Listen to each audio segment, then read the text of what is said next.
اعوذ باللہ من الشیطان الرجیم بسم اللہ الرحمن الرحیم رب اشرح لی صدری ویسر لی امری واحلل عقدۃ من لسانی یفقہوا قولی۔ جیسا کہ آپ سب جانتے ہیں کہ نیا سال شروع ہو چکا ہے محرم الحرام کے مہینے سے۔ محرم اللہ کا مہینہ ہے، ہجری سال کا پہلا مہینہ، اور یہ حرمت والے مہینوں میں سے سب سے آخری مہینہ ہے، یعنی 3 پے در پے مہینے ہیں ان میں سے آخری مہینہ ہے، اور وہ پے در پے مہینے ذوالقعدہ، ذوالحجہ اور محرم ہے، اور رجب الگ سے ہے۔ مہینوں کی گنتی کے بارے میں سورۃ التوبہ میں اللہ سبحانہ وتعالیٰ ارشاد فرماتے ہیں، جس دن اس نے آسمان اور زمین کو پیدا کیا، یعنی اس دن سے اللہ نے 12 مہینے بنائے، منہا اربعۃ حرم، ان میں سے 4 حرمت والے ہیں، اور ان مہینوں میں خاص طور پر اپنی جانوں پر ظلم نہ کرو، اس کا حکم دیا گیا۔ صحیح بخاری میں بھی آتا ہے، ابو بکرہ کی روایت ہے کہ نبی صلی اللہ علیہ وسلم نے فرمایا، زمانہ گھومتا ہوا اپنی اصلی حالت پر آ گیا ہے جس دن اللہ نے آسمانوں اور زمینوں کو پیدا کیا تھا، کیونکہ عربوں نے مہینوں کی گنتی میں بہت کچھ تبدیلیاں کر دی تھی، کبھی کسی سال میں مہینہ بڑھا دیا، کبھی گھٹا دیا، تو وقت اپنی اصل پہ نہیں رہا تھا۔ لیکن جس سال نبی صلی اللہ علیہ وسلم نے حج کیا، اس موقع پر یہ فرمایا کہ یہ حج اپنے اصلی صحیح وقت پر اور صحیح تاریخ کے مطابق ہوا ہے۔ فرمایا، زمانہ گھومتا ہوا اپنی اصلی حالت پر آ گیا ہے جس دن اللہ نے آسمانوں اور زمینوں کو پیدا کیا تھا۔ سال 12 مہینوں کا ہے، جن میں 4 مہینے حرمت والے ہیں، 3 تو مسلسل ہیں، یعنی ذوالقعدہ، ذوالحجہ اور محرم، اور ایک رجب مضر جو جمادہ اور شعبان کے درمیان میں ہے۔ تو یہ 4 مہینے جو ہیں یہ حرمت والے ہیں، اور ان کی حرمت میں سب سے اہم چیز یہ ہے کہ انسان حرام کاموں سے بچے۔ ویسے تو انسان کو پوری زندگی ہی غلط کاموں سے بچنا چاہیے، لیکن اللہ سبحانہ وتعالیٰ نے ہماری یاد دہانی کے لیے، ہمیں شوق دلانے کے لیے بعض مہینوں کو بعض پر فضیلت بخشی ہے، اور پھر ان میں خاص کام کرنے کو کہا ہے، جیسے رمضان میں روزے رکھنے کا حکم ہے، ذوالحجہ میں حج کرنے کا حکم ہے۔ عربوں کے یہاں رجب میں زیادہ تر عمرہ کیا کرتے تھے، لیکن کوئی خاص اس کی ایسی فضیلت تو نہیں ہے۔ اسی طرح یہ جو 4 حرمت والے مہینے ہیں، ان کا جو خاص حکم ہے وہ یہ کہ ان میں اپنی جانوں پر ظلم نہ کرو۔ اپنی جان پہ ظلم کرنا 2 طرح سے ہوتا ہے، ایک تو یہ کہ انسان گناہ کے کام کرے۔ جن مہینوں میں نیک کام کرنے کا ثواب بڑھ جاتا ہے، ان مہینوں میں گناہ کرنے کی سزا بھی زیادہ ہوتی ہے اور اس کی ممانعت بھی زیادہ ہوتی ہے۔ تو بطور خاص، کیونکہ اگر سال کے 4 مہینے انسان اچھی طرح پریکٹس کرے تو پھر باقی مہینوں میں بھی اللہ کی حرمتوں کو پامال نہیں کرے گا۔ اور دوسرا یہ کہ انسان کسی دوسرے پر بھی ظلم نہ کرے، کیونکہ جب انسان دوسرے پر ظلم کرتا ہے تو وہ دراصل اپنے اوپر کرتا ہے، جیسا کہ انسان دوسرے کے ساتھ احسان کرتا ہے تو وہ دراصل اپنے اوپر کرتا ہے۔ قرآن مجید میں آتا ہے، ان احسنتم لانفسکم، اگر تم نے نیکی کی، احسان کیا تو اپنی جان پر کیا۔ یعنی بظاہر ایسا لگتا ہے کہ جیسے انسان دوسرے کو فیور دے رہا ہے، لیکن حقیقت میں وہ اس کے اپنے لیے ہی بہتر ہوتا ہے۔ محرم کو اللہ کا مہینہ قرار دیا گیا ہے، یہ اس مہینے کے فضائل میں سے ہے۔ نبی صلی اللہ علیہ وسلم نے اس کے بارے میں فرمایا، ان ابی ہریرہ رضی اللہ عنہ قال قال رسول اللہ صلی اللہ علیہ وسلم، افضل الصیام بعد رمضان شہر اللہ المحرم۔ یہ صحیح مسلم کی روایت ہے۔ ابو ہریرہ رضی اللہ عنہ کہتے ہیں کہ رسول اللہ صلی اللہ علیہ وسلم نے فرمایا، رمضان کے بعد سب سے افضل روزے اللہ کے مہینے محرم کے ہیں، یعنی اس مہینے میں خاص طور پر روزے رکھنے کا اہتمام کرنا چاہیے، یعنی یہ اس کی خاص عبادت ہے۔ اس مہینے کو شہر اللہ المحرم کہہ کر شرف دیا گیا ہے، یعنی اللہ تعالیٰ نے اس کو اپنی طرف منسوب کیا کہ یہ اللہ کا مہینہ ہے۔ اس سے اس مہینے کے شرف اور فضیلت پر دلیل ملتی ہے۔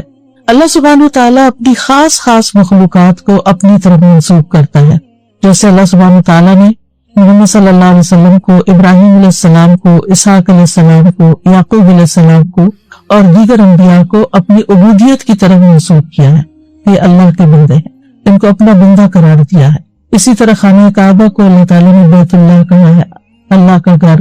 اسی طرح قوم سمود کی اونٹنی کو اللہ تعالیٰ نے ناقۃ اللہ کہا، اللہ کی اونٹنی۔ تو جس چیز کو اللہ تعالیٰ اپنی طرف منسوب کرے وہ اس کی خاص عزت اور تشریف کی وجہ سے ہوتا ہے، یعنی اس کی خاص امپورٹنس کی وجہ سے ہوتا ہے۔ اگرچہ حرمت والے مہینے 4 ہیں، لیکن ان چاروں میں سے پھر افضل جو ہے وہ محرم ہے۔ حسن بصری رحمۃ اللہ علیہ کہتے ہیں کہ حرمت کے مہینوں میں سے بھی سب سے افضل مہینہ محرم کا ہے۔ اگر دیکھا جائے تو سال کا آغاز اور اختتام دونوں ہی حرمت والے مہینے سے ہوتے ہیں۔ حسن بصری کہتے ہیں کہ اللہ نے سال کو حرمت والے مہینے سے شروع کیا، یعنی محرم سے شروع کیا، اور سال کا اختتام بھی حرمت والے مہینے کے ساتھ کیا، یعنی ذوالحجہ کے ساتھ۔ اور پھر اللہ کے نزدیک ہجری سال میں رمضان کے بعد محرم سے زیادہ اور کوئی مہینہ عظمت والا نہیں۔ اس سے آپ اندازہ لگا سکتے ہیں کہ اس مہینے کی کتنی فضیلت ہے۔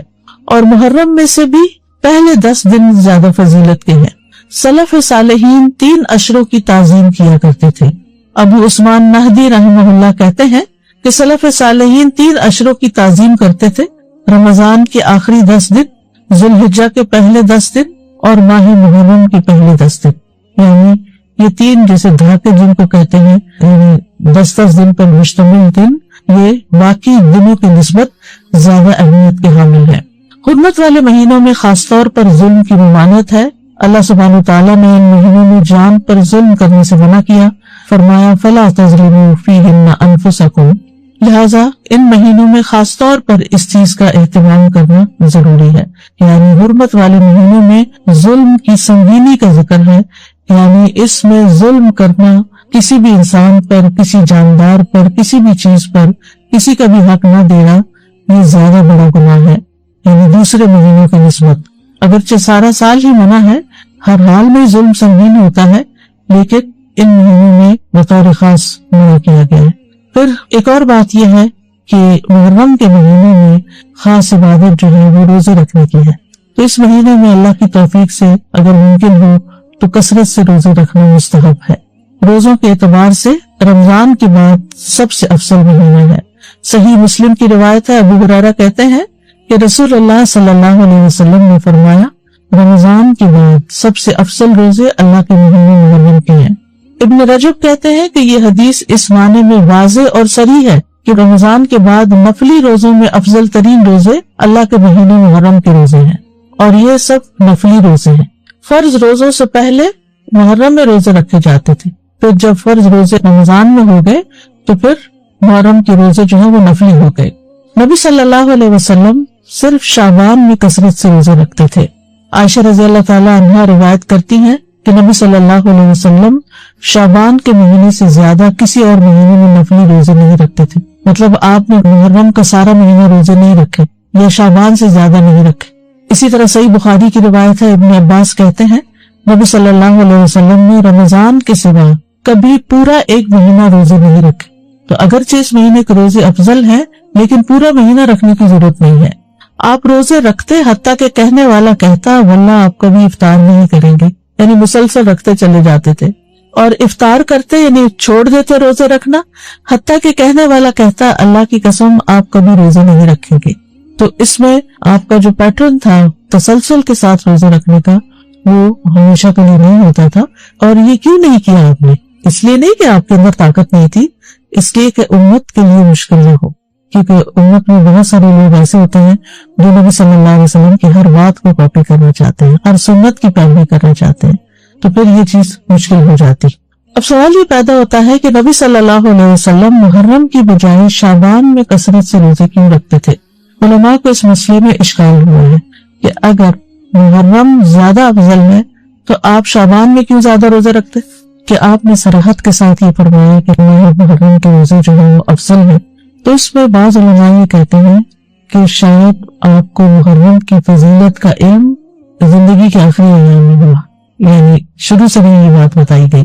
اور یہ بھی ہو سکتا ہے کہ اس مہینے میں آپ کو کئی عذر پیش آ جاتے تھے جس کی وجہ سے آپ یہ روزے نہیں رکھ سکتے تھے، جیسے سفر ہے یا بیماری کا لاحق ہونا ہے، لیکن چونکہ آپ نے فرما دیا ہے کہ یہ افضل ہے تو بہرحال یہ افضل ہے، یعنی اس مہینے میں روزے رکھنا۔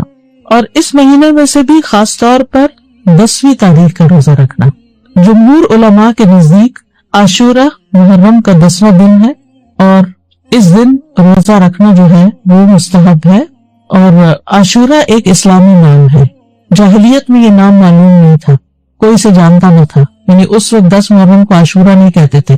تو عاشورہ کا روزہ جو ہے یہ مستحب ہے اور اس کی بہت فضیلت ہے۔ صحیح مسلم میں آتا ہے رسول اللہ صلی اللہ علیہ وسلم نے فرمایا، اور یوم عاشورہ کا روزہ میں امید رکھتا ہوں کہ پچھلے سال کے گناہوں کا کفارہ بن جائے گا، پچھلے سال کے گناہوں کا کفارہ بن جائے گا۔ ان یکفر السنۃ التی قبلہ، اب یہ گناہوں میں سے کیا مراد ہے؟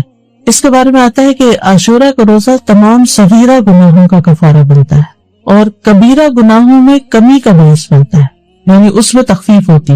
کبیرہ گناہوں کا کفارہ نہیں بنتا، مثلا اگر کسی نے کسی کو قتل کر دیا، اللہ نہ کرے، یا اسی طرح کوئی شراب پیتا ہے یا کوئی زنا کرتا ہے یا کوئی اور اس طرح کے بڑے بڑے گناہوں کے کام کرتا ہے، وہ کہے کہ میں عاشورہ کا روزہ رکھ لوں گا اور میرا سب کچھ معاف ہو جائے گا، تو ایسا نہیں ہے۔ کبیرہ گناہوں پر حدود بھی ہے، کبیرہ گناہوں پر بعض اوقات کفارہ بھی ہے، توبہ ہے، یعنی ان کا معاملہ الگ ہے۔ لیکن چھوٹے چھوٹے گناہ جو انسان سے ہو جاتے ہیں، کوتاہیاں ہو جاتی ہیں، غفلتیں ہو جاتی ہیں، تو ان کا کفارہ جو ہے وہ 10 محرم کے روزے سے ہوتا ہے، 1 سال کا۔ اور اگر کسی کے اعمال نامے میں صغیرہ گناہ نہ ہو، خوش قسمت ہو، تو پھر اس کے اعمال نامے میں اس روزے کے بدلے نیکیاں لکھی جاتی ہیں اور اس کے درجات بلند کر دیے جاتے ہیں۔ اور پھر اگر کسی کا کوئی ایک آدھ کبیرہ گناہ ہو، جیسے والدین کو ستانا ہے یا کوئی اور اس طرح کے کام ہے، یا غیبت کر لی کسی نے، کسی پہ الزام لگا دیا، ناسمجھی میں، کچھ ہوتا ہے جان بوجھ کے کرنا، کچھ ہوتا ہے کہ ایسی منہ سے بات نکل جاتی، یعنی آپ کا ارادہ نہیں تھا کہ کسی کی آپ برائی کرے، لیکن کسی نے آپ کے سامنے کسی کی شکایت کی تو آپ نے بھی کوئی ساتھ جملہ بول دیا۔ کئی دفعہ ایسا ہوتا ہے نا کہ ہاں وہ تو ہے ہی ایسا، آپ نے تائید کر دی، تو اب بہرحال آپ نے کسی کی برائی تو کری تھی۔ تو ہو سکتا ہے کہ کسی کے اعمال نامے میں بہت زیادہ ایسی چیزیں نہ ہوں، خال کبھی کبھار کی ہوئی ہوں، تو پھر امید کی جا سکتی ہے کہ اس کے لیے ان گناہوں سے بھی کفارے کا باعث بنے گا۔ پھر اہل و عیال اور اپنے ماتحت لوگوں کو بھی اس سے روزہ رکھوانا چاہیے، یعنی صرف آپ خود ہی نہ رکھیں، اپنے بچوں کو بھی کہیں، گھر میں بھی بتائیں، رشتہ داروں کو بتائیں، اوروں کو بھی قائل کریں۔ یعنی انسان کو چاہیے کہ اپنے اہل و عیال اور جن لوگوں کی ذمہ داری اس پہ عائد ہوتی ہے ان کے بارے میں اس روزے کے حوالے سے خاص خیال رکھیں، سحری کے لیے ان کو جگائیں، ان کو سحری بنا کے دیں، ان کو روزہ رکھنے پر مدد کریں، تو ان کا بھی ثواب آپ کو مل جائے گا۔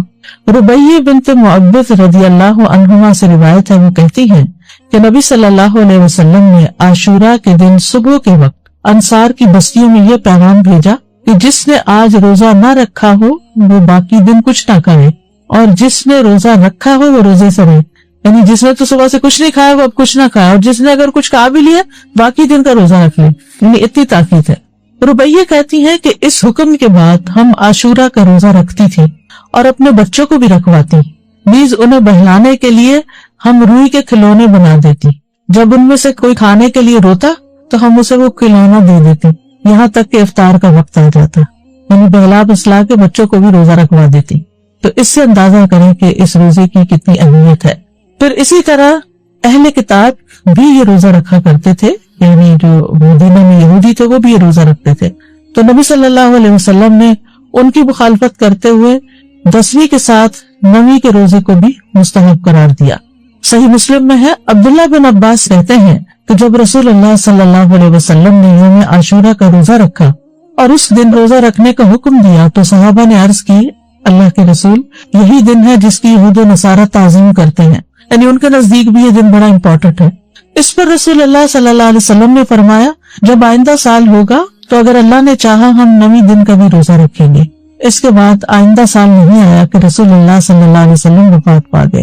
دوسری روایت میں یہ الفاظ ہیں، عبداللہ بن عباس کہتے ہیں کہ رسول اللہ صلی اللہ علیہ وسلم نے فرمایا، اگر میں آئندہ سال تک زندہ رہا تو لازماً 9ویں کا روزہ رکھوں گا۔ ابو بکر کی روایت میں ہے، ابن عباس نے کہا آپ کی مراد عاشورہ کے دن سے تھی، یعنی 10ویں کی بنا 9ویں کا رکھوں گا، یہ بھی مراد لی گئی، لیکن بہتر یہی ہے کہ وہ 10ویں، کیونکہ اس پر آپ کا قول ہے کہ وہ پورے سال کے گناہوں کا کفارہ ہے، اور اس کے ساتھ 9ویں کا روزہ رکھ لیا جائے تاکہ 2 دن ہو جائے، اور جو 9 محرم کا روزہ نہ رکھ سکے تو وہ 10ویں کے ساتھ 11ویں کا روزہ رکھ لے۔ اور اس دفعہ تو جمعرات کا روزہ آ رہا ہے 8 کو شاید، پھر اس کے بعد 9ویں کا آ جائے گا، پھر 10ویں کا آ جائے گا، پھر 11ویں کا آ جائے گا، پھر اس کے بعد شاید منڈے آ جائے، پھر اس کے بعد ایام بیز آ جائے، تو جمعرات سے جمعرات تک پورا عشرہ ہی افضل بن جاتا ہے. اور اسی طرح چاند کی تاریخ میں غلطی کا اندیشہ ہو تو 3 دن روزہ رکھ لیں، 9، 10، 11 کو رکھ لیں. تو اس بات میں کوئی رکاوٹ نہیں کہ 10ویں تاریخ کے بارے میں احتیاط برتی جائے. بعض اوقات اختلاف مطالعے کی وجہ سے لوگ کنفیوژن کا شکار ہوتے ہیں، آپس میں جھگڑتے ہیں، آج 9ویں ہے یا آج 10ویں ہے، آج کیا ہے کیا نہیں. تو ایسی صورت میں اگر انسان ایک دن پہلے کا روزہ بھی رکھ لے تو کوئی حرج نہیں. بعض علماء کے نزدیک عاشورہ کے روزے کے 3 مراتب ہیں. پہلا، 3 دن روزے رکھنا. مرتبہ کا مطلب یہ کہ بلند درجہ ہے. 9ویں، 10ویں اور 11ویں کا روزہ رکھنا. اور اس بارے میں ایک ضعیف روایت بھی بیان کی جاتی ہے اور بعض سلف صالحین سے بھی وارد ہوا ہے کہ وہ احتیاط کے طور پر ایسا کرتے تھے. دوسرا درجہ کیا ہے؟ 9ویں اور 10ویں کا روزہ رکھنا. اکثر احادیث اس کی تائید کرتی ہیں اور اسی کے بارے میں سنت وارد ہوئی، جیسے میں نے پہلے حدیث بتائی آپ کو. اور تیسرا ہے صرف 10ویں کا روزہ رکھنا، اور ایسا کرنا جائز ہے، مکروہ نہیں ہے. یعنی جن کو اللہ تعالیٰ توفیق دے تو وہ اعلیٰ درجے کا کام کرے، 3 دن روزہ رکھے، 9ویں، 10ویں، 11ویں. جو 3 نہیں رکھ سکتے وہ کم از کم 2 دن کا رکھیں، 9ویں، 10ویں کا رکھیں یا 10ویں، 11ویں کا رکھیں. اور جن کے لیے بہت ہی مشکل ہے وہ کم از کم 10ویں تاریخ کا روزہ ضرور رکھ لیں. یہ بات واضح کرنا اس لیے ضروری ہے کہ اگر کوئی 9 اور 10 کا نہیں رکھ سکتا، صرف 10 کا رکھ رہا ہے، تو اس پر نکیر نہ کی جائے، اس کو برا بھلا نہ کہا جائے یا یہ نہ کہا جائے کہ تم نے غلط کیا. یہ غلط نہیں ہے، یہ درجے اور مرتبے ہیں. اسی طرح 10 محرم اگر جمعہ یا ہفتہ کو آ رہی ہو تو اس ایک دن کا روزہ رکھنا بھی جائز ہے. خالی جمعے کو اکیلا کر کے روزہ رکھنا عام طور پر پسندیدہ نہیں، لیکن اگر محرم کا روزہ اس تاریخ کو آ رہا ہے، عاشورہ کا روزہ، تو پھر جمعے کے دن بھی رکھا جا سکتا ہے. پھر اسی طرح اگر فرض روزوں کی قضا باقی ہو، عموماً یہ کہا جاتا ہے نا کہ اگر آپ کے اوپر فرض روزہ ہے تو پہلے وہ پورے کریں پھر نفل پہ ہیں، لیکن اس روزے کی فضیلت کی وجہ سے آپ اس دن کا روزہ رکھ لیں، پھر اس کے بعد باقی قضا پوری کر لیں. فرض کی قضا سے پہلے خاص دن کا نفلی روزہ رکھنا جائز ہے.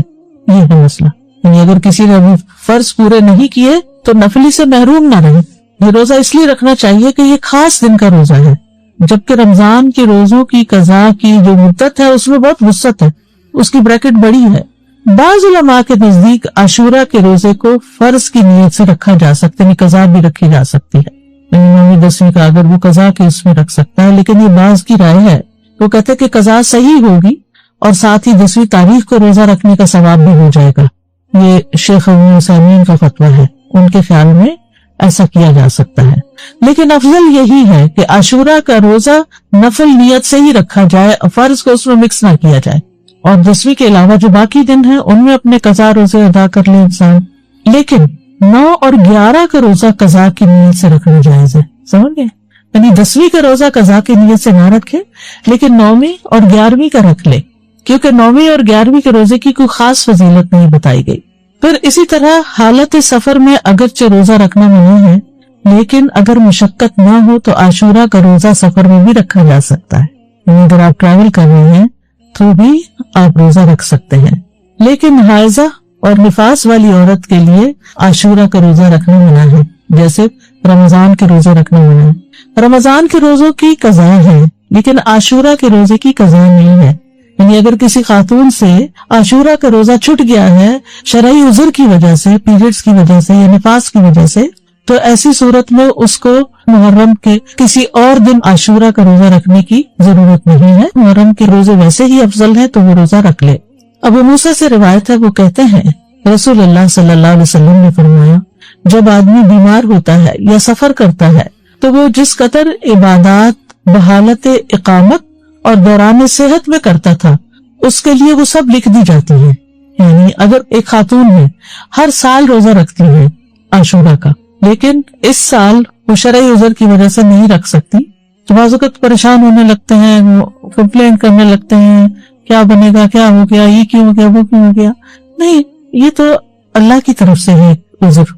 کوئی بھی خاتون خود اپنے ایام تو نہیں شروع کر سکتی ہے، تو ایک فطری طریقہ ہے اور اس کو اپنے وقت پر ہی جب اللہ کا حکم ہوتا ہے شروع ہونا ہوتا ہے، تو ایسی صورت میں اس کو یہ تسلی رکھنی چاہیے کہ میں نے صحت کی حالت میں جو روزے رکھے ہیں، انشاءاللہ اگر اس دفعہ میں عذر کی وجہ سے نہیں رکھ سکتی تو اللہ تعالیٰ مجھے اس کا بھی اجر دے دے گا.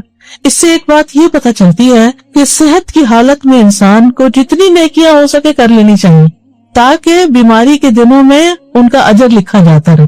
یعنی انسان کو صحت کی حالت میں نیکیوں کا حریص ہونا چاہیے، اپنے معمولات بنانے چاہیے. یہ نہیں ہے پیسلی کبھی کچھ کر لیا کبھی کچھ کر لیا، نہیں. جیسے انسان کوشش کر کے تہجد کی عادت ڈالے، صلاۃ الضحیٰ کی عادت ڈالے، دن میں اذکار کرنے کی عادت ڈالے، اپنی تلاوت کی عادت ڈالے.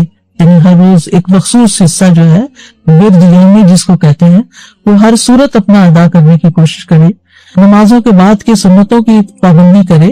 تو پھر اگر وہ بیمار ہو جاتا ہے اور بیٹھ کے نماز پڑھ رہا ہے اور اشاروں سے پڑھ رہا ہے تو انشاءاللہ جو وہ اپنی صحت کے دنوں میں جیسے وہ پڑھا کرتا تھا اس کے مطابق اس کو اجر مل جائے گا. تو صحت کو بیماری سے پہلے غنیمت جانے اور اس میں اچھی عادتیں اپنائیں. دینی اعتبار سے بھی سستی نہ کرے کہ انسان اور کاموں میں لگا رہے اور نمازوں کی پرواہ نہ کرے یا عبادات سے غافل رہے، صرف دنیا کے پیچھے بھاگتا رہے. نہیں، عام دنوں میں صحت کے دنوں میں انسان پابندی کرے تاکہ اس کا اجر محفوظ ہو جائے. کیونکہ اگر کوئی زندہ رہتا ہے تو بڑھاپا تو نہیں ہے اور بڑھاپے کی کمزوریاں بھی لاحق ہونی ہے. یہ الگ بات ہے کہ کچھ لوگوں کو اللہ سبحانہ وتعالیٰ ایسی توفیق دیتا ہے کہ وہ بڑھاپے میں بھی اپنی عبادت جاری رکھتے ہیں، بلکہ وہ جوانی سے بھی زیادہ اس میں عبادت کرتے ہیں کہ فرصت ہو گئی، فراغت ہو گئی، اور یہ اللہ کی توفیق سے ہوتا ہے. تو عام دنوں میں جو کی جانے والی عبادت ہے اس کو انسان شوق سے کرے، تو پابندی کے ساتھ کرے، چھوٹی چھوٹی باتوں پر ان چیزوں کو چھوڑ نہ دے. عاشورہ کا روزہ پہلے فرض تھا، بعد میں اس کی فرضیت منسوخ ہو گئی تھی، مستحب ہو گیا تھا. حضرت عائشہ کہتی ہیں کہ رمضان کے روزے فرض کیے جانے سے پہلے رسول اللہ صلی اللہ علیہ وسلم عاشورہ کے روزے کا حکم دیا کرتے تھے. اس کے بعد جب رمضان کا مہینہ فرض کر دیا گیا تو جو چاہتا عاشورہ کے دن روزہ رکھ لیتا اور جو چاہتا نہ رکھتا. نبی صلی اللہ علیہ وسلم نے اس دن کو روزہ رکھنے کو پسند کیا، اسی لیے اس کو مستحب کہا جاتا ہے، پسندیدہ کہا جاتا ہے. معاویہ بن ابی سفیان کہتے ہیں میں نے رسول اللہ صلی اللہ علیہ وسلم سے اس دن کے بارے میں سنا. آپ فرما رہے تھے یہ عاشورہ کا دن ہے، اللہ نے تم پر اس کا روزہ فرض نہیں کیا، میں روزے سے ہوں، تم میں سے جو اس کا روزہ رکھنا پسند کرے وہ روزہ رکھے اور جو روزہ نہ رکھنا چاہے وہ نہ رکھے. یعنی نفلی روزہ ہے، اس لیے اگر کوئی نہیں رکھنا چاہتا تو میں اس کو پابند نہیں کرتا. تو فرض فرض ہے اور نفل نفل ہے. لیکن آپ جانتے ہیں کہ نوافل کے ادا کرنے سے بھی انسان اللہ کی محبت پاتا ہے. پھر ایک اور روایت کے مطابق آپ نے اس دن روزہ رکھنے کے بارے میں لوگوں کو اختیار دیا تھا. صحیح مسلم میں ہے، عبداللہ ابن عمر رضی اللہ عنہ سے روایت ہے کہ اہل جاہلیت عاشورہ کے دن کا روزہ رکھتے تھے اور رسول اللہ صلی اللہ علیہ وسلم اور مسلمانوں نے بھی رمضان کی فرضیت سے پہلے اس کا روزہ رکھا. اس کے بعد رمضان فرض کر دیا گیا تو رسول اللہ صلی اللہ علیہ وسلم نے فرمایا عاشورہ بھی اللہ کے دنوں میں سے ایک دن ہے، جو چاہے اس کا روزہ رکھ لے اور جو چاہے چھوڑ دے. لیکن یہ یاد رکھیے کہ عرفہ کا روزہ عاشورہ کے روزے سے افضل ہے. ابھی پچھلے مہینے جو عرفہ کا روزہ رکھا گیا تھا 9 تاریخ کا روزہ، وہ 2 سال کے گناہوں کا کفارہ ہے، جبکہ محرم کا روزہ جو ہے وہ 1 سال کے گناہوں کا کفارہ ہے. اس کی حکمت کے بارے میں کہا جاتا ہے کہ 10ویں محرم کا روزہ موسیٰ علیہ السلام کی طرف منسوب ہے اور عرفہ کا روزہ نبی صلی اللہ علیہ وسلم کی طرف منسوب ہے. جیسا کہ آپ جانتے ہیں کہ موسیٰ علیہ السلام کو اللہ تعالیٰ نے اس دن فرعون سے نجات دی تھی جب وہ سمندر پار کر آئے تھے بنی اسرائیل کے ساتھ، تو اس کے لیے شکرانے کے طور پر بنی اسرائیل اس کا روزہ رکھا کرتے تھے. اور یہ ہماری شریعت کے خصائص میں سے ہے کہ نبی صلی اللہ علیہ وسلم کی طرف جو چیز منسوب ہو آپ کی برکت کی وجہ سے اس کا اجر زیادہ کر دیا جاتا ہے. ویسے بھی اس امت کے اجر باقی امتوں کے مقابلے میں زیادہ ہے. اسی طرح کچھ اور وجوہات بھی بتائی گئی ہیں. اب یہ کہا جاتا ہے کہ عرفہ کا دن جو ہے وہ حرمت کے مہینوں میں سے درمیانی مہینے میں، اس سے پہلے بھی حرمت والا مہینہ ہے، اس کے بعد بھی. یہ ایک رائے ہے. ایک قول یہ ہے کہ 10ویں محرم کو اللہ نے موسیٰ علیہ السلام پر اپنی نعمت کیوں مکمل کی، انہیں ان کے دشمن سے نجات دی. اور عرفہ کے دن اللہ نے اپنے رسول محمد صلی اللہ علیہ وسلم پر رسالت مکمل کر کے ان پہ انعام فرمایا. الیوم اکملت لکم دینکم واتممت علیکم نعمتی ورضیت لکم الاسلام دینا. اور دین میں حاصل ہونے والی مکمل نعمت جسم میں حاصل ہونے والی مکمل نعمت سے زیادہ افضل ہے. یعنی بنی اسرائیل کو نعمت ملی تھی جسمانی آزادی کی، جو فرعون نے ان کو غلام بنا رکھا تھا، اور محمد صلی اللہ علیہ وسلم کی امت کو کامل دین ملا اس دن. تو دین جو ہے وہ جسم سے افضل ہے. دینی نعمتیں، روحانی نعمتیں جسمانی نعمتوں سے افضل ہوتی ہیں، لیکن ہم عام طور پر جسمانی نعمتوں کے حصول کے لیے زیادہ کوشش بھی کرتے ہیں اور زیادہ ایکسپرٹیز حاصل کرتے ہیں. پھر اسی طرح اس مہینے کے روزے ہوں یا عرفہ کا روزہ ہو یا رمضان کا روزہ ہو، روزوں کے اپنے جسمانی اور نفسیاتی فوائد ہیں اور بعض اوقات انسان کی عقل سے باہر ہے۔ کوشش ہمیں یہ کرنی چاہیے کہ کوئی مہینہ ایسا نہ گزرے کہ جس میں ہم کم از کم ایک روزہ نہ رکھیں یا 3 دن کے روزے نہ رکھیں، کیونکہ ہر مہینے میں 3 دن کے روزے جو ہیں وہ سینے کا وحر دور کرتے ہیں۔ عمرو بن شرحبیل سے سنن نسائی کی روایت ہے، نبی صلی اللہ علیہ وسلم سے کہا گیا کہ ایک آدمی ہمیشہ روزے رکھتا ہے، آپ نے فرمایا کاش وہ کبھی کھانا نہ کھاتا اور مر جاتا۔ یعنی پسند نہیں کیا نا آپ نے اس بات۔ لوگوں نے عرض کیا 2/3 دنوں کے روزے کیسے ہیں؟ 2/3 یعنی ایک مہینے کا 2/3۔ آپ نے فرمایا یہ بھی بہت زیادہ ہے۔ انہوں نے کہا نصف دنوں کے، آپ نے فرمایا یہ بھی زیادہ ہے۔ 2/3 نہیں 20 دن روزے، اور 1/3 10 دن کے روزے۔ پھر فرمایا میں تمہیں وہ روزے نہ بتاؤں جو سینے کا کینہ دل کے مفاسد دور کرنے کے لیے کافی ہے؟ ہر ماہ میں 3 دن کے روزے، تو ہر ماہ میں 3 دن کے روزے ایام 20 کے روزے ہو سکتے ہیں، یا آپ سوموار جمعرات میں سے کوئی ہر ہفتے ایک کر کے، ویسے تو 4 ہفتے بنتے ہیں لیکن 3 ہفتے لے لیجئے اور ایک روزہ ان دنوں میں سے کسی دن رکھ لیجئے۔ ہر مہینے کے 3 روزوں کا جو اجر ہے وہ بہت زیادہ ہے۔ زمانے بھر کے روزوں کا اجر لکھا جاتا ہے، یعنی ایک روزہ 10 کے برابر ہے، 10 دن، یعنی مہینے میں 3 عشرے ہوتے ہیں، تو آپ نے 3 روزے رکھے تو وہ 3 عشروں کے برابر ہو گئے۔ تو سارا سال آپ ایسا کر رہے ہیں تو گویا آپ پوری زندگی روزے سے ہی ہیں۔ پھر یہ کہ نفس سے شیطان کے وسوسے کو ختم کرتا ہے، سبحان اللہ۔ روزہ جو ہے یہ باہر دور کرتا ہے۔ یہ جو وسوسے ہمیں ستاتے ہیں نا، بعض اوقات نعوذ باللہ اللہ تعالیٰ کے بارے میں کوئی ایسی بات ذہن میں ڈال دیتا ہے، کوئی رسول اللہ صلی اللہ علیہ وسلم کے بارے میں، دین کے بارے میں، قرآن کے بارے میں، انسانوں کے بارے میں۔ شیطان کا تو کام ہی وسوسے ڈالنا ہے۔ من شر الوسواس الخناس الذی یوسوس فی صدور الناس من الجنۃ والناس۔ تو روزہ رکھنے سے شیطان کے وسوسوں سے نجات ہوتی ہے۔ شیطان جسم میں خون کی طرح دوڑتا ہے، تو جب ہم زیادہ پیتے پیتے ہیں، ہماری سرکولیشن زیادہ ہوتی ہے تو اس کی بھی ایکٹیویٹی زیادہ ہوتی ہے، اور جب ہم روزہ رکھتے ہیں تو وہ لگے تنگ ہوتی ہے، وہ شیطان کو تنگی ہوتی ہے تو وہ اپنا کام بہتر طور پہ نہیں کر سکتا۔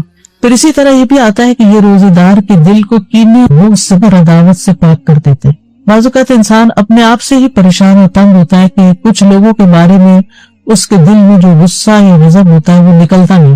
اسی ہفتے میں سورۃ محمد میں اللہ یخرج اللہ اذغانکم، ذغن کی بات پڑھی اور ذغن کی تعریف بھی پڑھی کہ ایسی نفرت جو انسان دل سے نہیں نکال سکے، یعنی وہ دل کے اندر رہے۔ کسی انسان نے کبھی زندگی میں آپ سے کوئی زیادتی کر لی، انسان ہونے کے ناطے زیادہ ہی زیادتی کر لی، اب وہ آپ کو کبھی بھولتی نہیں، اور آپ بار بار اپنے آپ کو یہ یاد دلاتے ہیں میں تو اس کو کبھی بھول نہیں سکتی، اس کو میں نہیں بھول سکتی، یہ تو میرے حافظے سے جاتا ہی ہے۔ اچھا پھر کیا ہوتا ہے، بیٹھے بیٹھے بھی اگر آپ کو وہ دکھ یاد آئے تو آپ رونا شروع کر دیتے ہیں اور آپ پریشان ہوتے ہیں۔ تو ایسے سارے بوجھ اتار دینے چاہیے دل سے، بجائے اس کے کہ انسان ان کو پالے اور غمگین رہے اور پریشان رہے، ہلکا پھلکا رہے۔ لیکن یہ اتنا آسان نہیں ہے۔ اس میں ایک تو یہ ہے کہ انسان اپنے آپ کو پازیٹیو سٹروکس دے کہ میں نے معاف کر دیا، میں معاف کر دوں گی، میں اپنے دل سے نکال دوں گی، مجھے اس سے کچھ لینا دینا نہیں، مجھے اس کا بدلہ نہیں لینا، میں اس کو معاف کر رہی ہوں، اللہ مجھے معاف کر دے، میں اپنے دل سے نکال رہی ہوں۔ یعنی باقاعدہ پھر وہ امیج بنتے ہیں کہ نکال دیا نکال دیا نکال دیا، اور اس میں روزے آپ کو مدد دیں گے کہ آپ ان مصیبتوں سے باہر نکلیں۔ پھر یہ روزے دل کو نرم کرتے ہیں، سختی ختم کرتے ہیں، پریشانی اور کدورت کو دور کرتے ہیں، سینے کو خوشی سے بھر دیتے ہیں۔ انسان کے جسم کے اندر کچھ ہارمونز ایسے پروڈیوس ہوتے ہیں کہ جو اس کی تکلیف کو دور کرتے ہیں، نہ صرف جسمانی بلکہ اس کے ساتھ ساتھ پریشانی بھی دور ہوتی ہے۔ دل کے غم اور رنجیدہ ہونے کا مؤثر علاج ہے، یعنی جس کا دل اکثر غمگین رہتا ہو، اٹھتے بیٹھتے کبھی کسی کی یاد ستائے، کبھی کسی کا رویہ ستائے، تو اس کو یہ پریکٹس شروع کرنی چاہیے، یعنی روزے رکھنے چاہیے۔ اب تو بہت سی اس پہ تحقیقات بھی ہو چکی ہیں کہ بہت سے جسمانی امراض کے لیے، فزیکل ایلمنٹس کے علاج کے لیے روزے جو ہیں یہ بہت فائدہ دیتے ہیں۔ خاص طور پر 3 روزے مہینے کے جو ہیں سینے کا وحر دور کرتے ہیں، وسوسہ، کینہ، عداوت، غصہ، کوڑنا، جلنا، دل کی سختی، کدورت، یہ ساری چیزیں رفع دفع ہو جاتی ہیں ان روزوں کی برکت سے۔ امام سیوطی جو ہیں وہ نسائی کی شرح میں وحر الصدر جو ہے اس کے بارے میں کہتے ہیں کہ النہایہ ایک لغت کی کتاب ہے، اس کے مصنف کہتے ہیں یعنی یہ کینے اور وسوسے سے باہر ہوتا ہے۔ ایک قول ہے یہ کینہ اور غصہ ہوتا ہے، ایک قول ہے کہ اس سے مراد عداوت ہے، ایک قول ہے اس سے مراد شدید ترین غصہ ہے، سندھی کہتے ہیں یہ روزے ان کیفیات کو ختم کر دیتے ہیں، یعنی وسوسوں وغیرہ کو ختم کر دیتے ہیں، دور کی سختیوں کو ختم کر دیتے ہیں۔ لیکن روزہ اللہ کی خوشنودی کے لیے رکھنا چاہیے، اس نیت سے نہیں رکھنا چاہیے کہ میرے سینے کا کینہ دور ہو جائے۔ یہ یاد رکھیے، عبادت ساری کی ساری اللہ کی رضا کے لیے ہونی چاہیے، ثواب حاصل کرنے کی نیت سے ہونی چاہیے۔ یعنی جو روزہ رکھنا چاہتا ہے اس کے لیے ضروری ہے کہ وہ خالص اللہ کی رضا اور ثواب طلب کرنے کی نیت سے روزہ رکھے۔ جو صرف بیماریوں کی شفا کے لیے روزہ رکھے گا یا وہر دور کرنے کے لیے روزہ رکھے گا تو وہ قبولیت کی شرط کو کھو دے گا، کیونکہ جو کام اللہ کے لیے نہ ہو وہ فائدہ نہیں دیتا۔ تو بہرحال 10ویں محرم کے دن کی ہم بات کر رہے تھے اور روزے کی بات کر رہے تھے، تو 10ویں محرم کا دن جو ہے ہر دور کے مسلمانوں کے درمیان ایک تعلق بھی قائم کرتا ہے۔ صحابہ نے رکھا، پھر تابعین نے، پھر تبع تابعین نے، پھر امت کے باقی نیک لوگوں نے، پھر آج ہم بھی رکھ رہے ہیں، تو ہم سب کا ایک کنیکشن ہو جاتا ہے، نیکی کے کام میں ایک تعلق ہو جاتا ہے، اور ہمارا جو ایک ایمانی بھائی چارہ ہے اس کو وہ عملاً ثابت کرتا ہے۔ والمؤمنون والمؤمنات بعضهم اولیاء بعض، مومن مرد اور عورتیں ان کے بعض کے دوست ہیں، اور یہ دوستی صرف اپنے زمانے کے لوگوں کے لیے نہیں بلکہ پیچھے سے چلی آ رہی۔ اور 10ویں محرم کا دن شکر ادا کرنے اور مصیبتوں میں اللہ سے مدد طلب کرنے کا دن ہے۔ اس دن موسیٰ علیہ السلام سے ان کی قوم نے کہا انا لمدرکون، سورۃ الشعراء کی آیت نمبر 61 ہے، تو موسیٰ علیہ السلام نے جواب دیا کلا ان معی ربی سیہدین، ہرگز نہیں، بے شک میرے ساتھ میرا رب ہے، وہ مجھے ضرور راستہ بتائے گا، وہ میری مدد کرے گا۔ تو بہرحال جب قوم پار ہو گئی تو پھر موسیٰ علیہ السلام نے شکرانے کا روزہ طریقہ۔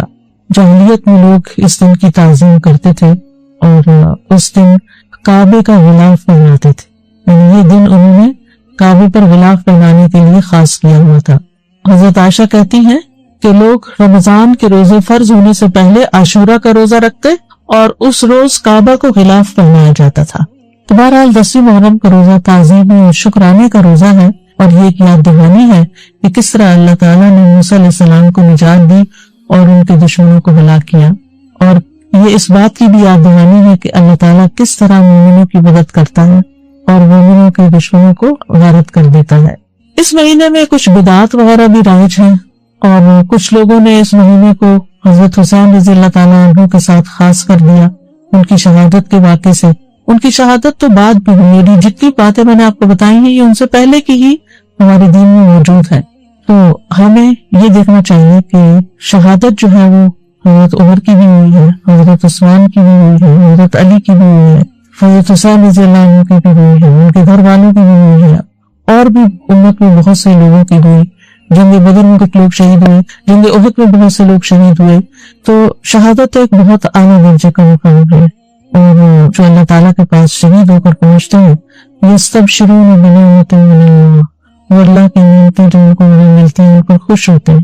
تو اس لیے ہمیں ان کے لیے دعا کرنی چاہیے، لیکن دین میں ایسے کام نہیں کرنے چاہیے جو نبی صلی اللہ علیہ وسلم نے نہیں کیے، بلکہ ان سے منع بھی کیا۔ آپ صلی اللہ علیہ وسلم نے فرمایا وہ شخص ہم میں سے نہیں جو اپنے رخسار پیٹے، کپڑے پاڑے اور جاہلیت کی باتوں کی طرح باتیں کرے۔ مومن مصیبت کے وقت صبر کرتا ہے، اجر کی نیت رکھتا ہے، تقدیر پر راضی رہتا ہے۔ تو اس دن کو نہ ہی جشن کا دن منانا چاہیے اور نہ ہی غم کا دن منا لینا چاہیے، بلکہ وہ کرنی چاہیے جس کی ہمیں قرآن و سنت سے تعلیم ملتی ہے۔ بس دعا ہے کہ اللہ تعالیٰ ہمیں روزے رکھنے کی توفیق عطا فرما دے، کیونکہ واقعی یہ ایک بڑا جہاد ہے نفس سے، اور خاص طور پر جب انسان بیمار ہو جاتا ہے تو اس صورت میں اور بھی مشکل ہو جاتا ہے، اور جو عمر بڑھتی جاتی ہے، لیکن اگر عادت پڑ گیا تو پھر انسان کے لیے آسان ہو جاتا ہے۔ وآخر دعوانا ان الحمد للہ رب العالمین، سبحانک اللہم وبحمدک، اشہد ان لا الہ الا انت، استغفرک واتوب الیک۔ السلام علیکم ورحمۃ اللہ وبرکاتہ۔ ڈاکٹر فرحت ہاشمی صاحبہ کے مستند بیانات سننے کے لیے ہمارے چینل قرآنک پلس کو سبسکرائب کریں۔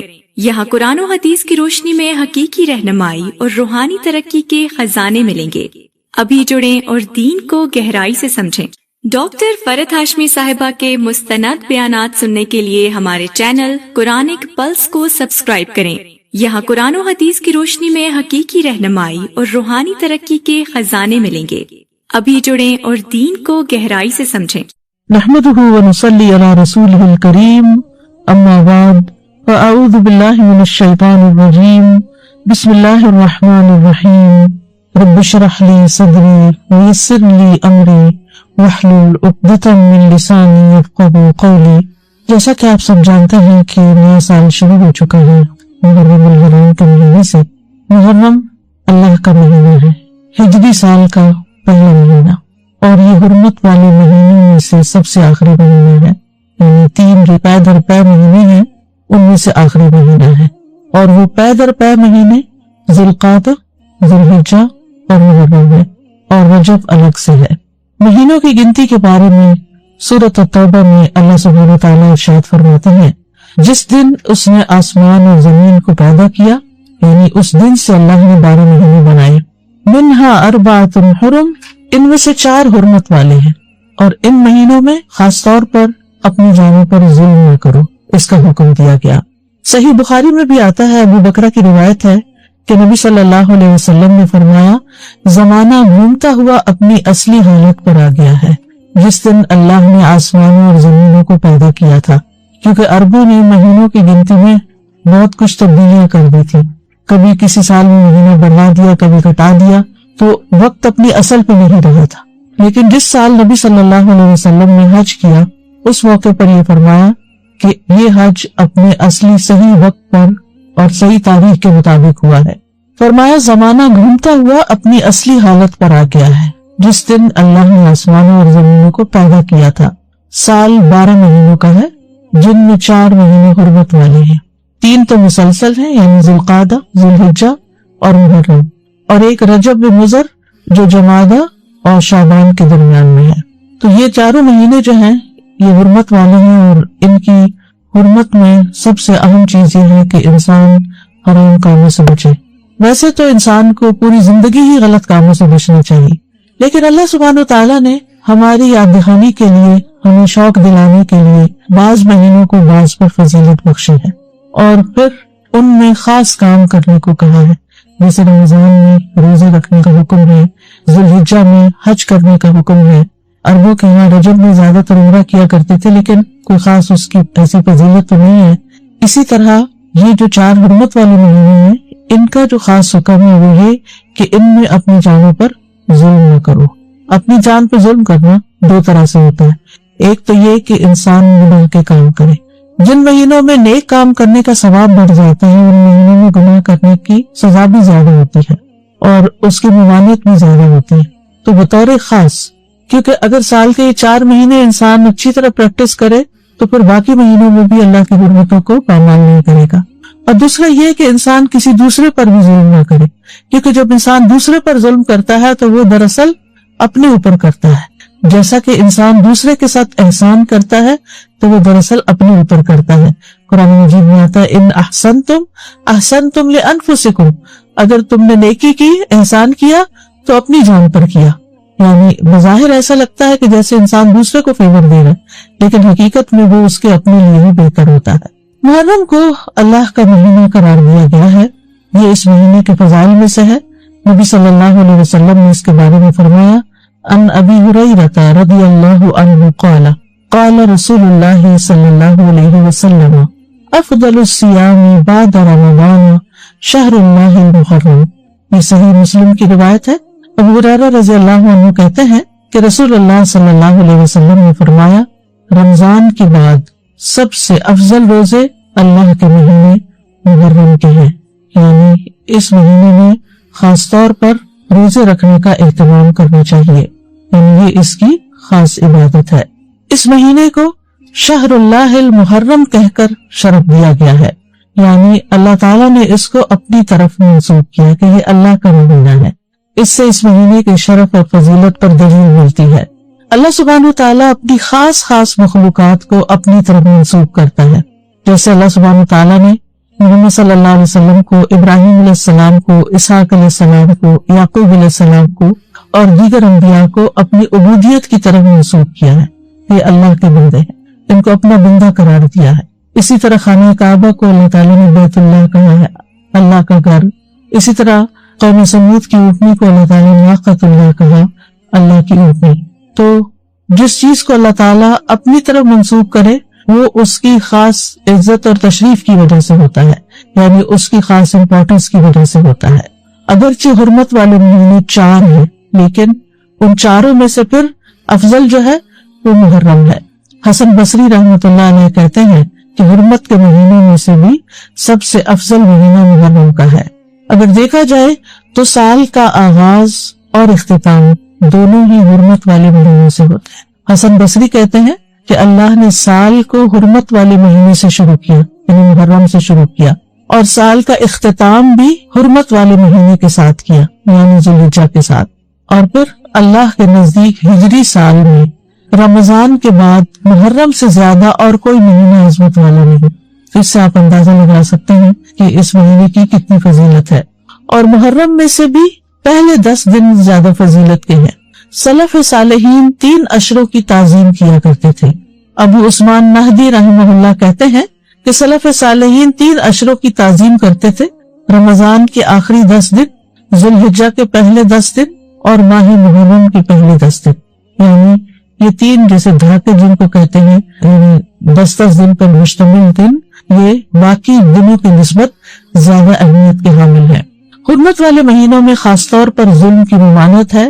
اللہ سبحانہ وتعالیٰ نے ان مہینوں میں جان پر ظلم کرنے سے منع کیا، فرمایا فَلَا تَظْلِمُوا فِيهِنَّ أَنفُسَكُمْ، لہذا ان مہینوں میں خاص طور پر اس چیز کا اہتمام کرنا ضروری ہے۔ یعنی حرمت والے مہینوں میں ظلم کی سنگینی کا ذکر ہے، یعنی اس میں ظلم کرنا، کسی بھی انسان پر، کسی جاندار پر، کسی بھی چیز پر کسی کا بھی حق نہ دینا، یہ زیادہ بڑا گناہ ہے، یعنی دوسرے مہینوں کی نسبت۔ اگرچہ سارا سال ہی منع ہے، ہر حال میں ظلم سنگین ہوتا ہے، لیکن ان مہینوں میں بطور خاص منع کیا گیا ہے۔ پھر ایک اور بات یہ ہے کہ محرم کے مہینے میں خاص عبادت جو ہے وہ روزے رکھنے کی ہے۔ تو اس مہینے میں اللہ کی توفیق سے اگر ممکن ہو تو کثرت سے روزے رکھنا مستحب ہے۔ روزوں کے اعتبار سے رمضان کے بعد سب سے افضل مہینہ ہے۔ صحیح مسلم کی روایت ہے، ابو ہریرہ کہتے ہیں کہ رسول اللہ صلی اللہ علیہ وسلم نے فرمایا، رمضان کے بعد سب سے افضل روزے اللہ کے مہینے محرم کے ہیں۔ ابن رجب کہتے ہیں کہ یہ حدیث اس معنی میں واضح اور صریح ہے کہ رمضان کے بعد نفلی روزوں میں افضل ترین روزے اللہ کے مہینے محرم کے روزے ہیں، اور یہ سب نفلی روزے ہیں۔ فرض روزوں سے پہلے محرم میں روزے رکھے جاتے تھے، پھر جب فرض روزے رمضان میں ہو گئے تو پھر محرم کے روزے جو ہیں وہ نفلی ہو گئے۔ نبی صلی اللہ علیہ وسلم صرف شعبان میں کثرت سے روزے رکھتے تھے۔ عائشہ رضی اللہ تعالیٰ عنہا روایت کرتی ہیں کہ نبی صلی اللہ علیہ وسلم شعبان کے مہینے سے زیادہ کسی اور مہینے میں نفلی روزے نہیں رکھتے تھے۔ مطلب آپ نے محرم کا سارا مہینہ روزے نہیں رکھے یا شعبان سے زیادہ نہیں رکھے۔ اسی طرح صحیح بخاری کی روایت ہے، ابن عباس کہتے ہیں نبی صلی اللہ علیہ وسلم نے رمضان کے سوا کبھی پورا ایک مہینہ روزے نہیں رکھے۔ تو اگرچہ اس مہینے کے روزے افضل ہیں، لیکن پورا مہینہ رکھنے کی ضرورت نہیں ہے۔ آپ روزے رکھتے حتیٰ کہ کہنے والا کہتا واللہ آپ کبھی افطار نہیں کریں گے، یعنی مسلسل رکھتے چلے جاتے تھے، اور افطار کرتے یعنی چھوڑ دیتے روزے رکھنا، حتیٰ کہ کہنے والا کہتا اللہ کی قسم آپ کبھی روزے نہیں رکھیں گے۔ تو اس میں آپ کا جو پیٹرن تھا تسلسل کے ساتھ روزے رکھنے کا، وہ ہمیشہ کے لیے نہیں ہوتا تھا۔ اور یہ کیوں نہیں کیا آپ نے؟ اس لیے نہیں کہ آپ کے اندر طاقت نہیں تھی، اس لیے کہ امت کے لیے مشکل نہ ہو، کیونکہ امت میں بہت سارے لوگ ایسے ہوتے ہیں جو نبی صلی اللہ علیہ وسلم کی ہر بات کو کاپی کرنا چاہتے ہیں، ہر سنت کی پیروی کرنا چاہتے ہیں، تو پھر یہ چیز مشکل ہو جاتی۔ اب سوال یہ پیدا ہوتا ہے کہ نبی صلی اللہ علیہ وسلم محرم کی بجائے شعبان میں کثرت سے روزے کیوں رکھتے تھے؟ علماء کو اس مسئلے میں اشکال ہوا ہے کہ اگر محرم زیادہ افضل ہے تو آپ شعبان میں کیوں زیادہ روزے رکھتے؟ کہ آپ نے صراحت کے ساتھ یہ فرمایا کہ محرم کے روزے جو ہیں وہ افضل ہیں، تو اس میں بعض علماء یہ کہتے ہیں کہ شاید آپ کو محرم کی فضیلت کا علم زندگی کے آخری ایام میں ہوا، یعنی شروع سے نہیں یہ بات بتائی گئی۔ اور یہ بھی ہو سکتا ہے کہ اس مہینے میں آپ کو کئی عذر پیش آ جاتے تھے جس کی وجہ سے آپ یہ روزے نہیں رکھ سکتے تھے، جیسے سفر ہے یا بیماری کا لاحق ہونا ہے، لیکن چونکہ آپ نے فرما دیا ہے کہ یہ افضل ہے تو بہرحال یہ افضل ہے، یعنی اس مہینے میں روزے رکھنا۔ اور اس مہینے میں سے بھی خاص طور پر 10ویں تاریخ کا روزہ رکھنا۔ جمہور علماء کے نزدیک عاشورہ محرم کا 10واں دن ہے، اور اس دن روزہ رکھنا جو ہے وہ مستحب ہے، اور عاشورہ ایک اسلامی نام ہے، جاہلیت میں یہ نام معلوم نہیں تھا، کوئی سے جانتا نہ تھا، یعنی اس وقت 10 محرم کو عاشورہ نہیں کہتے تھے۔ تو عاشورہ کا روزہ جو ہے یہ مستحب ہے اور اس کی بہت فضیلت ہے۔ صحیح مسلم میں آتا ہے رسول اللہ صلی اللہ علیہ وسلم نے فرمایا، اور یوم عاشورہ کا روزہ میں امید رکھتا ہوں کہ پچھلے سال کے گناہوں کا کفارہ بن جائے گا، پچھلے سال کے گناہوں کا کفارہ بن جائے گا۔ ان یکفر السنۃ التی قبلہ، اب یہ گناہوں میں سے کیا مراد ہے؟ اس کے بارے میں آتا ہے کہ عاشورہ کا روزہ تمام صغیرہ گناہوں کا کفارہ بنتا ہے اور کبیرہ گناہوں میں کمی کا باعث بنتا ہے، یعنی اس میں تخفیف ہوتی۔ کبیرہ گناہوں کا کفارہ نہیں بنتا، مثلا اگر کسی نے کسی کو قتل کر دیا، اللہ نہ کرے، یا اسی طرح کوئی شراب پیتا ہے یا کوئی زنا کرتا ہے یا کوئی اور اس طرح کے بڑے بڑے گناہوں کے کام کرتا ہے، وہ کہے کہ میں عاشورہ کا روزہ رکھ لوں گا اور میرا سب کچھ معاف ہو جائے گا، تو ایسا نہیں ہے۔ کبیرہ گناہوں پر حدود بھی ہے، کبیرہ گناہوں پر بعض اوقات کفارہ بھی ہے، توبہ ہے، یعنی ان کا معاملہ الگ ہے۔ لیکن چھوٹے چھوٹے گناہ جو انسان سے ہو جاتے ہیں، کوتاہیاں ہو جاتی ہیں، غفلتیں ہو جاتی ہیں، تو ان کا کفارہ جو ہے وہ 10 محرم کے روزے سے ہوتا ہے 1 سال کا۔ اور اگر کسی کے اعمال نامے میں صغیرہ گناہ نہ ہو، خوش قسمت ہو، تو پھر اس کے اعمال نامے میں اس روزے کے بدلے نیکیاں لکھی جاتی ہیں اور اس کے درجات بلند کر دیے جاتے ہیں۔ اور پھر اگر کسی کا کوئی ایک آدھ کبیرہ گناہ ہو، جیسے والدین کو ستانا ہے یا کوئی اور اس طرح کے کام ہے، یا غیبت کر لی کسی نے، کسی پہ الزام لگا دیا، ناسمجھی میں، کچھ ہوتا ہے جان بوجھ کے کرنا، کچھ ہوتا ہے کہ ایسی منہ سے بات نکل جاتی، یعنی آپ کا ارادہ نہیں تھا کہ کسی کی آپ برائی کرے، لیکن کسی نے آپ کے سامنے کسی کی شکایت کی تو آپ نے بھی کوئی ساتھ جملہ بول دیا۔ کئی دفعہ ایسا ہوتا ہے نا کہ ہاں وہ تو ہے ہی ایسا، آپ نے تائید کر دی، تو اب بہرحال آپ نے کسی کی برائی تو کری تھی۔ تو ہو سکتا ہے کہ کسی کے اعمال نامے میں بہت زیادہ ایسی چیزیں نہ ہوں، خال کبھی کبھار کی ہوئی ہوں، تو پھر امید کی جا سکتی ہے کہ اس کے لیے ان گناہوں سے بھی کفارے کا باعث بنے گا۔ پھر اہل و عیال اور اپنے ماتحت لوگوں کو بھی اس دن روزہ رکھوانا چاہیے، یعنی صرف آپ خود ہی نہ رکھیں، اپنے بچوں کو بھی کہیں، گھر میں بھی بتائیں، رشتہ داروں کو بتائیں، اوروں کو بھی قائل کریں۔ یعنی انسان کو چاہیے کہ اپنے اہل و عیال اور جن لوگوں کی ذمہ داری اس پہ عائد ہوتی ہے ان کے بارے میں اس روزے کے حوالے سے خاص خیال رکھیں، سحری کے لیے ان کو جگائیں، ان کو سحری بنا کے دیں، ان کو روزہ رکھنے پر مدد کریں، تو ان کا بھی ثواب آپ کو مل جائے گا۔ ربیہ بنت معبد رضی اللہ عنہما سے روایت ہے، وہ کہتی ہیں کہ نبی صلی اللہ علیہ وسلم نے عاشورہ کے دن صبح کے وقت انصار کی بستیوں میں یہ پیغام بھیجا کہ جس نے آج روزہ نہ رکھا ہو وہ باقی دن کچھ نہ کھائے، اور جس نے روزہ رکھا ہو وہ روزے سے رہے، یعنی جس نے تو صبح سے کچھ نہیں کھایا وہ اب کچھ نہ کھایا، اور جس نے اگر کچھ کھا بھی لیا باقی دن کا روزہ رکھ لے، یعنی اتنی تاکید ہے۔ ربیہ کہتی ہے کہ اس حکم کے بعد ہم عاشورہ کا روزہ رکھتی تھی اور اپنے بچوں کو بھی رکھواتی، نیز انہیں بہلانے کے لیے ہم روئی کے کھلونے بنا دیتی، جب ان میں سے کوئی کھانے کے لیے روتا تو ہم اسے وہ کھلونا دے دیتے، یہاں تک کہ افطار کا وقت آ جاتا، یعنی بہلا بسلا کے بچوں کو بھی روزہ رکھوا دیتی۔ تو اس سے اندازہ کریں کہ اس روزے کی کتنی اہمیت ہے۔ پھر اسی طرح اہل کتاب بھی یہ روزہ رکھا کرتے تھے، یعنی جو مدینہ میں یہودی تھے وہ بھی یہ روزہ رکھتے تھے، تو نبی صلی اللہ علیہ وسلم نے ان کی مخالفت کرتے ہوئے 10ویں کے ساتھ 9ویں کے روزے کو بھی مستحب قرار دیا۔ صحیح مسلم میں ہے، عبداللہ بن عباس کہتے ہیں کہ جب رسول اللہ صلی اللہ علیہ وسلم نے یوم عاشورہ کا روزہ رکھا اور اس دن روزہ رکھنے کا حکم دیا تو صحابہ نے عرض کی، اللہ کے رسول، یہی دن ہے جس کی یہود و نصارہ تعظیم کرتے ہیں، یعنی ان کے نزدیک بھی یہ دن بڑا امپورٹنٹ ہے۔ اس پر رسول اللہ صلی اللہ علیہ وسلم نے فرمایا، جب آئندہ سال ہوگا تو اگر اللہ نے چاہا ہم 9ویں دن کا بھی روزہ رکھیں گے۔ اس کے بعد آئندہ سال نہیں آیا کہ رسول اللہ صلی اللہ علیہ وسلم وفات پا گئے۔ دوسری روایت میں یہ الفاظ ہیں، عبداللہ بن عباس کہتے ہیں کہ رسول اللہ صلی اللہ علیہ وسلم نے فرمایا، اگر میں آئندہ سال تک زندہ رہا تو لازماً 9ویں کا روزہ رکھوں گا۔ ابو بکر کی روایت میں ہے، ابن عباس نے کہا آپ کی مراد عاشورہ کے دن سے تھی، یعنی 10ویں کی بنا 9ویں کا رکھوں گا، یہ بھی مراد لی گئی، لیکن بہتر یہی ہے کہ وہ 10ویں، کیونکہ اس پر آپ کا قول ہے کہ وہ پورے سال کے گناہوں کا کفارہ ہے، اور اس کے ساتھ 9ویں کا روزہ رکھ لیا جائے تاکہ 2 دن ہو جائیں، اور جو 9 محرم کا روزہ نہ رکھ سکے تو وہ 10ویں کے ساتھ 11ویں کا روزہ رکھ لے۔ اور اس دفعہ تو جمعرات کا روزہ آ رہا ہے 8 کو شاید، پھر اس کے بعد 9ویں کا آ جائے گا، پھر 10ویں کا آ جائے گا، پھر 11ویں کا آ جائے گا، پھر اس کے بعد شاید منڈے آ جائے، پھر اس کے بعد ایام بیز آ جائے، تو جمعرات سے جمعرات تک پورا عشرہ افضل بن جاتا ہے. اور اسی طرح چاند کی تاریخ میں غلطی کا اندیشہ ہو تو 3 دن روزہ رکھ لیں، 9، 10، 11 کو رکھ لیں. تو اس بات میں کوئی رکاوٹ نہیں کہ 10ویں تاریخ کے بارے میں احتیاط برتی جائے. بعض اوقات اختلاف مطالعے کی وجہ سے لوگ کنفیوژن کا شکار ہوتے ہیں، آپس میں جھگڑتے ہیں، آج 9ویں ہے یا آج 10ویں ہے، آج کیا ہے کیا نہیں. تو ایسی صورت میں اگر انسان ایک دن پہلے کا روزہ بھی رکھ لے تو کوئی حرج نہیں. بعض علماء کے نزدیک عاشورہ کے روزے کے 3 مراتب ہیں. پہلا 3 دن روزے رکھنا، مرتبہ کا مطلب یہ کہ بلند درجہ ہے، 9ویں، 10ویں اور 11ویں کا روزہ رکھنا. اور اس بارے میں ایک ضعیف روایت بھی بیان کی جاتی ہے اور بعض سلف صالحین سے بھی وارد ہوا ہے کہ وہ احتیاط کے طور پر ایسا کرتے تھے.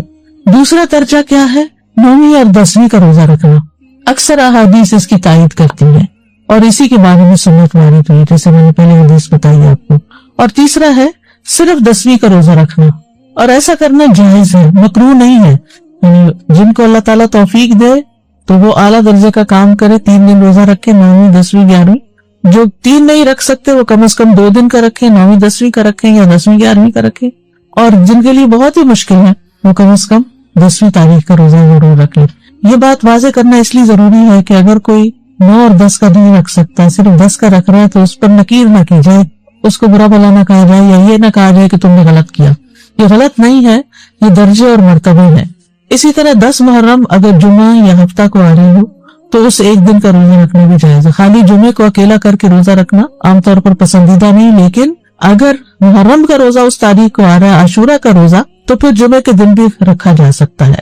پھر اسی طرح اگر فرض روزوں کی قضا باقی ہو، عموماً یہ کہا جاتا ہے نا کہ اگر آپ کے اوپر فرض روزہ ہے تو پہلے وہ پورے کریں پھر نفل پہ آئیں، لیکن اس روزے کی فضیلت کی وجہ سے آپ اس دن کا روزہ رکھ لیں، پھر اس کے بعد باقی قضا پوری کر لیں. فرض کی قضا سے پہلے خاص دن کا نفلی روزہ رکھنا جائز ہے. یہ ہے مسئلہ. یعنی اگر کسی نے ابھی فرض پورے نہیں کیے تو نفلی سے محروم نہ رہے. یہ روزہ اس لیے رکھنا چاہیے کہ یہ خاص دن کا روزہ ہے، جبکہ رمضان کے روزوں کی قضا کی جو مدت ہے اس میں بہت وسعت ہے، اس کی بریکٹ بڑی ہے. بعض علماء کے نزدیک عاشورہ کے روزے کو فرض کی نیت سے رکھا جا سکتا ہے، قضا بھی رکھی جا سکتی ہے. 9ویں 10ویں کا اگر وہ قضا کے اس میں رکھ سکتا ہے، لیکن یہ بعض کی رائے ہے. وہ کہتے ہیں کہ قضا صحیح ہوگی اور ساتھ ہی 10ویں تاریخ کو روزہ رکھنے کا ثواب بھی ہو جائے گا. یہ شیخ ابو عثیمین کا فتویٰ ہے، ان کے خیال میں ایسا کیا جا سکتا ہے. لیکن افضل یہی ہے کہ عاشورہ کا روزہ نفل نیت سے ہی رکھا جائے، فرض کو اس میں مکس نہ کیا جائے، اور 10ویں کے علاوہ جو باقی دن ہیں ان میں اپنے قضا روزے ادا کر لے انسان.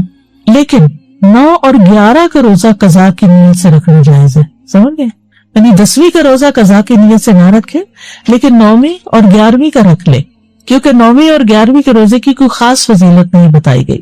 پھر اسی طرح حالت سفر میں اگرچہ روزہ رکھنا منع ہے، لیکن اگر مشقت نہ ہو تو عاشورہ کا روزہ سفر میں بھی رکھا جا سکتا ہے. یعنی اگر آپ ٹریول کر رہے ہیں تو بھی آپ روزہ رکھ سکتے ہیں. لیکن حائضہ اور نفاس والی عورت کے لیے عاشورہ کا روزہ رکھنا منع ہے، جیسے رمضان کے روزے رکھنا منع ہے. رمضان کے روزوں کی قضا ہے لیکن عاشورہ کے روزے کی قضا نہیں ہے. یعنی اگر کسی خاتون سے عاشورہ کا روزہ چھٹ گیا ہے شرعی عذر کی وجہ سے، پیریڈز کی وجہ سے یا نفاس کی وجہ سے، تو ایسی صورت میں اس کو محرم کے کسی اور دن عاشورہ کا روزہ رکھنے کی ضرورت نہیں ہے. محرم کے روزے ویسے ہی افضل ہے تو وہ روزہ رکھ لے. ابو موسیٰ سے روایت ہے، وہ کہتے ہیں رسول اللہ صلی اللہ علیہ وسلم نے فرمایا، جب آدمی بیمار ہوتا ہے یا سفر کرتا ہے تو وہ جس قدر عبادات بحالت اقامت اور دوران صحت میں کرتا تھا اس کے لیے وہ سب لکھ دی جاتی ہیں. یعنی اگر ایک خاتون ہے ہر سال روزہ رکھتی ہے عاشورہ کا، لیکن اس سال وہ شرعی عذر کی وجہ سے نہیں رکھ سکتی، تو بعض اوقات پریشان ہونے لگتے ہیں، وہ کمپلین کرنے لگتے ہیں، کیا بنے گا، کیا ہو گیا، یہ کیوں ہو گیا، وہ کیوں ہو گیا. نہیں، یہ تو اللہ کی طرف سے ہے عذر.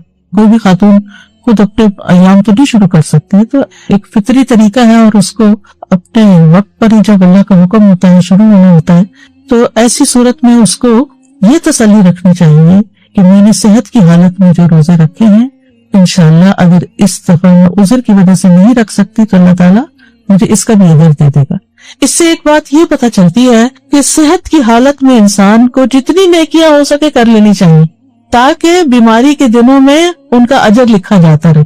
یعنی انسان کو صحت کی حالت میں نیکیوں کا حریص ہونا چاہیے، اپنے معمولات بنانے چاہیے. یہ نہیں ہے پیسے کبھی کچھ کر لی کبھی کچھ کر لیا، نہیں.